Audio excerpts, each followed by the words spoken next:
Kita ke informasi lain pemirsa, satu lagi bertambah deretan tenaga kesehatan yang sempat merundung pasien BPJS Yurizal diberhentikan dari tempat kerjanya. Nike Adelia Marliana, seorang nakes RSUD Cicalengka Kabupaten Bandung diberhentikan karena komentar nir empatinya di media sosial. Ingin mengucapkan turut berbelasungkawa kepada keluarga korban Yurizal dan juga ingin mengucapkan permohonan maaf yang sebesar-besarnya kepada keluarga korban atas komentar saya di tweet.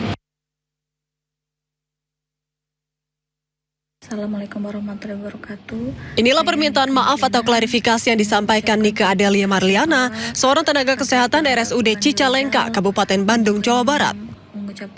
Permintaan maaf disampaikan usai ucapan nir empatinya di media sosial terhadap pasien BPJS yang meninggal Yurizal menuai kecaman beberapa waktu lalu. Namun, ucapan permintaan maaf saja ternyata tidak cukup. Bupati Bandung Dadang Supriyatna telah meminta manajemen rumah sakit mengambil langkah untuk memecat Nike. Ucapannya tersebut dianggap tak beretika, melanggar aturan, serta mencoreng dunia kesehatan dan institusi rumah sakit. Tidak beretika, tentu saya sangat kecewa. Dan saya sudah instruksikan bahwa orang tersebut dipecat atau dikeluarkan dari ASN dan termasuk dari rumah sakit Cicalengka yang tentunya juga berlaku untuk semuanya. Siapapun yang melakukan pelanggaran etika, disiplin dan sebagainya, maka kami tidak akan segan-segan sekaligus memberhentikan orang tersebut. Sebelumnya, seorang pasien BPJS Yurizal Trihairawan mendapat rundungan di media sosial dari sejumlah dokter dan tenaga kesehatan. Hal ini lantaran Yurizal mengunggah curhatan di media sosial terkait lamanya menunggu ruangan perawatan. Dan tak lama kemudian Yurizal diketahui meninggal pada 31 Juli lalu. Mendapat kecaman dari masyarakat, sejumlah dokter dan tenaga kesehatan ramai-ramai minta maaf. Masyarakat pun berharap sanksi tegas terus diberlakukan bagi tenaga kesehatan yang tak punya empati agar kejadian serupa tak terulang di kemudian hari.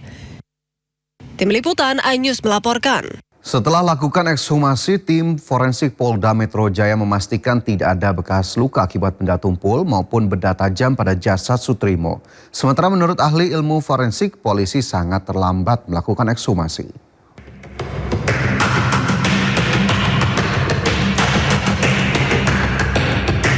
Setelah 20 hari dimakamkan, penyidik Polda Metro Jaya akhirnya membongkar makam Sutrimo. Ekshumasi dilakukan untuk mencari tahu penyebab kematian Sutrimo yang dinilai tidak wajar. Guru Besar Ilmu Forensik Profesor Dr. Herkutanto menilai ekshumasi yang dilakukan sangat terlambat. Pasalnya setelah 20 hari dimakamkan, jaringan pada jasad korban telah mengalami kerusakan. Herkutanto menilai kecil kemungkinan polisi akan menemukan penyebab kematian Sutrimo. Dengan sudah 20 hari dimakamkan, tantangannya akan semakin besar. Jaringan-jaringan lunak itu biasanya akan sudah rusak dan hancur. Kalau jaringan-jaringan yang keras itu masih bisa. Dengan demikian, kita hanya mengandalkan pada sejauh mana kondisi lingkungan tadi itu akan merusak kondisi jasad dari Sutrimo yang bersangkutan tadi. Jadi makin lama peluangnya semakin kecil. Sebelumnya, tim penyidik Polda Metro Jaya membongkar makam Sutrimo di pemakaman Bantar Agung, Desa Walahar, Kecamatan Wangon, Banyumas, Jawa Tengah. Proses ekshumasi berlangsung hampir 4 jam. Tim forensik memastikan tidak menemukan bekas luka akibat benda tumpul maupun benda tajam pada jasad korban. Dari hasil pemeriksaan dalam, pemeriksaan luar dan pemeriksaan dalam, secara visual kami tidak mendapatkan tanda-tanda luka yang dimana diakibatkan oleh karena kekerasan tumpul maupun kekerasan tajam. Kamis 23 Juli, orang dekat ex-Jampisus Febri Adriansyah ditemukan pingsan di depan klinik Morden. 4 pria misterius membawanya ke Rumah Sakit Muhammadiyah Taman Puring. Pihak rumah sakit menyatakan Sutrimo tiba dalam keadaan sudah tidak bernyawa dengan mulut dan hidung mengeluarkan busa. Di tengah proses hukum yang telah menjerat Febri Adriansyah, kematian Sutrimo pun menyedot perhatian publik. Kasus kematian Sutrimo pun telah naik ke penyidikan dengan dugaan pembunuhan berencana.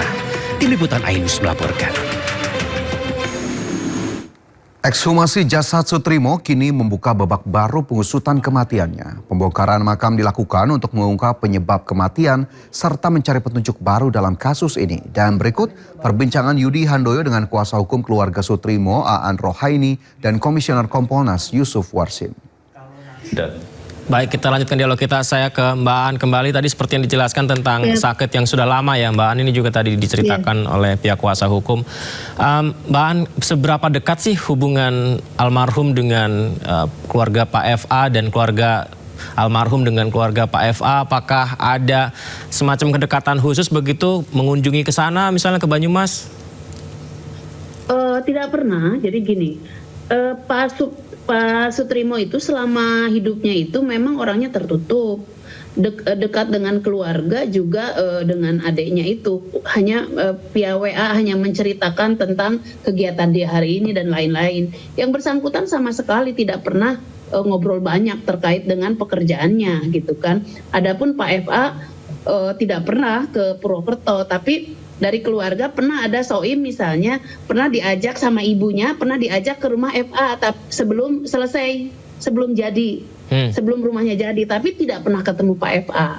Jadi keluarga tidak memiliki ingatan terkait dengan apakah Pak FA sedekat apa ke Pak Sutrimo.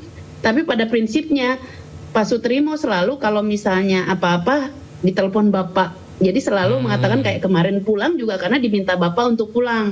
Tiketnya sudah disediakan dan lain-lain kan seperti itu gitu kan. Jadi karena saking pekerjaan tertutup lah. Cuma memang dia menjelaskan bahwa misalnya memang tugasnya diantaranya misalnya kalau ada rumah ini diperbaiki dan lain-lain, yang bayar listrik, yang bayar air dan lain-lain juga Pak Sutrimo gitu kan. Artinya dia orang salah satu orang yang memang dipercaya, karena dipercayalah pegang kunci itu pasti dipercaya gitu kan.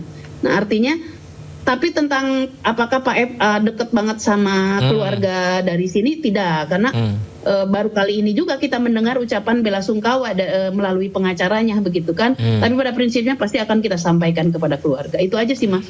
Mbak Aan, almarhum ini, maaf nih kalau terlalu pribadi, apakah memiliki anak, istri Mbak? Almarhum ini kebetulan dia duda tanpa anak, jadi sudah pernah menikah 2 tahun dan sudah bercerai, tidak punya anak dan tidak menikah lagi, begitu. Dan izin Mbak Aan, kalau Mbak Aan sendiri akhirnya bisa terhubung ke keluarga Sutrimo dan membantu keluarga ini, awalnya seperti apa Mbak? Jadi kan awalnya memang dari awal saya menawarkan diri karena begini, ini kan Banyumas ya, saya orang Banyumas asli begitu kan. Rasa-rasanya kok diem aja ada kondisi kayak gini kan tidak biasa. Jadi dulu saya DNA-nya memang LBH Mas.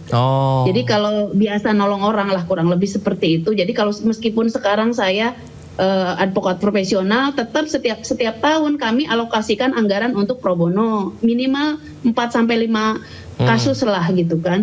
Nah karena memang kita juga masih ada anggaran dan kita juga punya kepedulian, jadi kita menawarkan dari awal, tapi selalu tertutup. Ya kita sih nunggu sebenarnya. Saya lebih jujur aja kalau ditanya repot, saya lebih suka, tapi harus ada yang membackup keluarga ini gitu. Kalau LPSK udah masuk atau misalnya pengacara lain udah masuk saya nggak akan masuk. Tapi saya mendengar dari teman-teman wartawan memang sangat tertutup. Akhirnya saya kalau bahasa Jawanya saya jajal awak gitu kan. Cobalah saya tes case, saya mau masuk, saya cuma butuh menjelaskan terkait posisi hukumnya gitu kan. Jangan-jangan ini orang tertutup itu karena sebenarnya tidak tahu apa yang sedang dihadapi. Saja begitu. Almarhum ini masuk dalam list saksi yang akan diperiksa nggak sih di kasus ex Jampitsus? Ya kita nggak ingin menghubung-hubungkan ya. Maksudnya kita kalau tidak tahu, kita tidak tahu dan kita tidak mau dikait-kaitkan dengan perkara itu. Betul bahwa memang urusan kami adalah bahwa ini ada jenazah seseorang WNI, keluarganya klien kami yang meninggal dunia, diduga kematiannya tidak wajar, itu saja. Baik, Mas Yusuf, ada yang kemarin ngobrol dengan beberapa pakar psikolog forensik dan beberapa dari pengamat mengatakan tentang naik dari penyelidikan ke penyidikan gitu, Mas Yusuf. Ini yang dipertanyakan, ekshumasinya kan baru dilakukan hari ini ya. Pemeriksaan pengangkatan kembali jenazahnya kan baru dilakukan hari ini. Apakah Kompolnas juga menyoroti tentang naikkan ke penyidikan ini tapi pemeriksaan jasad jenazahnya belum dilakukan sebelumnya begitu? Apakah Kompolnas menyoroti itu juga, Mas Yusuf? Sebenarnya kalau normanya tadi kaitannya dengan penggalian mayat itu diatur di dalam KUHP kita yang baru, itu pasal 49, 50, 51. Pasal itu ada pada pasal-pasal penyidikan, gitu. Bukan ada di pasal penyelidikan. Maka untuk melakukan keperluan pembuktian penggalian mayat, maka nalar hukumnya berarti sudah di tahap penyidikan. Ini kan kemarin rilis tanggal 10 disampaikan peristiwa adanya jenazah Pak Sutrimo ini dilakukan penyidikan, ada laporan polisi, kemudian pasti dilakukan gelar perkara yang itu disimpulkan ada peristiwa pidana. Maka sesuai dengan KUHP ya dilanjutkan ke tahap penyidikan. Nah, tentu tadi secara teknik penyidikan ya dipastikan penyidik sudah memeriksa saksi-saksi yang sudah banyak gitu. Jadi bisa keterangan saksi, petunjuk gitu, fakta-fakta itu. Perselisihan sengketa lahan antara masyarakat 3 kampung di Kecamatan Anak Tuha, Lampung Tengah kembali memanas. Perselisihan pun berujung pembakaran mes karyawan dan sejumlah fasilitas perusahaan.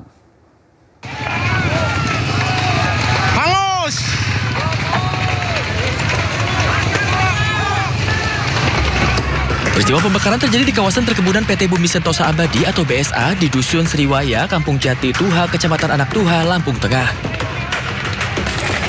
Sejumlah warga mendatangi kawasan perusahaan dan meminta seluruh karyawan serta penghuni mes untuk meninggalkan lokasi. Setelah karyawan dan penghuni mes meninggalkan lokasi, massa kemudian membakar sejumlah bangunan dan fasilitas perusahaan. Api membakar mes karyawan, gudang, 1 unit sepeda motor, tangki solar, serta 3 unit mobil milik perusahaan. Tidak ada korban jiwa dalam peristiwa ini. Aksi pembakaran terjadi akibat konflik lahan antara masyarakat dan PT BSA yang telah berlangsung selama belasan tahun. Ratusan aparat kepolisian dan TNI kini masih melakukan pengamanan di kawasan PT BSA. Dari Lampung Tengah, Lampung, Ferry Syaputra, iNews melaporkan.